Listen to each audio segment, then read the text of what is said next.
विकट परिस्थितियों के लिए भारत की जनता को भी तैयार किया जा रहा है।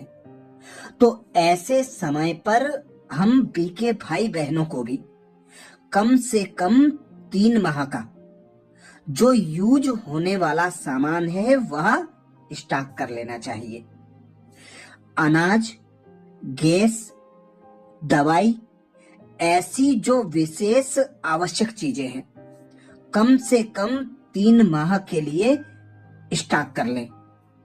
स्वयं को विनाशकारी परिस्थितियों से, विघ्नों से सेफ रखने के लिए अब दिनचर्या को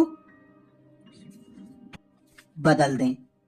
आलस्य, अलबेलेपन को त्याग दें। कहीं भी कोई आकर्षण है, उस आकर्षण से स्वयं को मुक्त करने के लिए एक बाबा की याद की लगन में मगन रहें।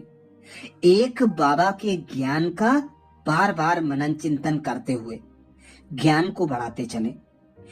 अब कम से कम सुबह 4 बजे नियम से अमृत वेला करने की पक्की आदत बना लें।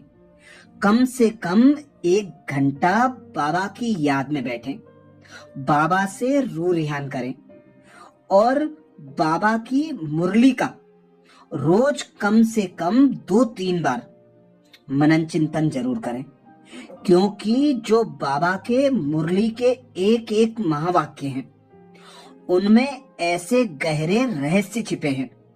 जितना हम उनका मनन चिंतन करेंगे उतना उससे मक्खन निकाल सकेंगे, उतना ही बाबा की टचिंग हमें हो सकेगी।